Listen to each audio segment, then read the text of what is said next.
इस साल देश के कई राज्यों में विधानसभा चुनाव होने जा रहे हैं। इन राज्यों में उत्तर पूर्वी राज्य त्रिपुरा भी शामिल है। आज यानी गुरुवार को राज्य में विधानसभा चुनाव के लिए मतदान शुरू हो चुका है। त्रिपुरा में कुल 60 विधानसभा सीटें हैं। किसी राज्य में चुनाव हो तो वहां पर मौजूद राजनीतिक पार्टियां चुनाव प्रचार में जनता को अपने पक्ष में करने के लिए एड़ी चोटी का जोर लगा देती हैं।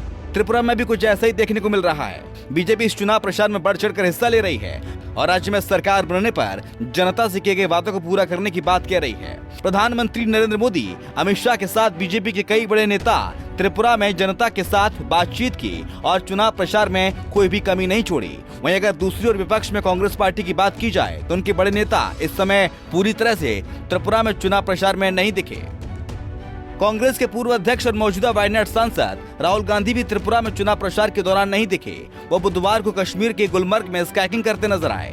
राहुल गांधी तो भारत जोड़ो यात्रा के बाद अब छुट्टियां मना रहे हैं। वहीं दूसरी ओर कांग्रेस अध्यक्ष मल्लिकार्जुन खड़गे भी त्रिपुरा चुनाव प्रचार में अपनी जिम्मेदारी निभाते नहीं दिखे। बता दें कि मल्लिकार्जुन खड़गे का त्रिपुरा आना बार बार टलता रहा है। 2018 में त्रिपुरा की 60 सीटों में से कांग्रेस ने 59 सीटों पर चुनाव लड़ा था, लेकिन पार्टी एक भी सीट नहीं जीत सकी थी। इतना ही नहीं, कांग्रेस की 58 सीटों पर जमानत भी जब्त हो गई। इस बार कांग्रेस ने CPI-M के साथ मिलकर चुनाव लड़ने का फैसला किया है। सीट बंटवारे के अनुसार कांग्रेस 13 सीटों पर चुनाव लड़ रही है, जबकि वाम ने 47 सीटों पर उम्मीदवार उतारे हैं। इनमें से CPM 43 सीटों पर मैदान में है। फॉरवर्ड ब्लॉक, CPI और रिवोल्यूशनरी सोशलिस्ट पार्टी एक-एक सीट पर चुनाव लड़ रहे हैं।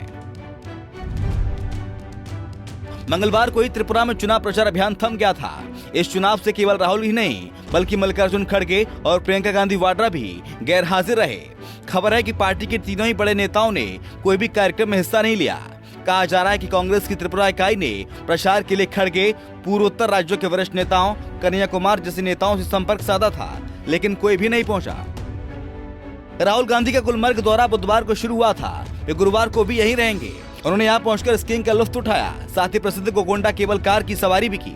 ये राहुल गांधी का निजी दौरा है। उन्होंने इस दौरान मीडिया से भी बात नहीं की, लेकिन दूर से उन्हें नमस्कार कर दिया। राहुल गांधी ने वहाँ पर मौजूद स्थानीय लोग और टूरिस्ट से बात की और उनके साथ सेल्फी भी खिंचवाई। स्कीइंग के दौरान राहुल गांधी की सुरक्षा में कई पुलिसकर्मी भी तैनात थे। राहुल गांधी से मिलने के बाद वहाँ मौजूद टूरिस्ट बेहद खुश नजर आए और टूरिस्टों ने कहा कि हम सौभाग्यशाली हैं कि हमारी राहुल गांधी से मुलाकात हो गई। राहुल भारत जोड़ो यात्रा के बाद छुट्टी लेने के हकदार हैं। राहुल जी को यहाँ मिला मैं और वो यहाँ स्कीइंग करने रहे थे, उनसे मिले करीब आकर, तो सिक्योरिटी की वजह से दूर होना पड़ा उनको और माशाल्लाह अच्छा लगा हमारे साथ उनसे मिलकर। वो खुद एंजॉय करने आए, हम भी महाराष्ट्र मालीगांव से एंजॉय करने के लिए आए, उनसे हमारी भेंट हो गई। बता दें कि इससे पहले भी अपने 145 दिनों की भारत जोड़ो यात्रा के आखिरी पड़ाव के दौरान 29 जनवरी को श्रीनगर पहुंचे थे और 30 जनवरी को इस यात्रा का समापन हो गया था। हम ये नहीं कहते कि राहुल गांधी या किसी नेता को घूमने फिरने या छुट्टी मनाने का कोई हक नहीं है, लेकिन त्रिपुरा चुनाव प्रचार में राहुल गांधी के चुनाव प्रचार की बहुत आवश्यकता थी। किसी भी लोकतांत्रिक देश में जितनी जरूरत लोगों द्वारा चुनी हुई सरकार की होती है, उतनी जरूरत विपक्ष की भी होती है। विपक्ष की मौजूदगी में हमेशा सरकार कोई भी गलत या मनमाना कदम उठाने से कतराती है। विपक्ष लोगों की आवाज सरकार तक पहुंचाने में बहुत मददगार साबित होता है। सरकार के द्वारा उठाए गए कदमों या फिर बनाई गई नीतियों पर बहस और चर्चा विपक्ष ही करता है और देश की सबसे बड़ी और पुरानी पार्टी के नेताओं को इस बात को समझना होगा।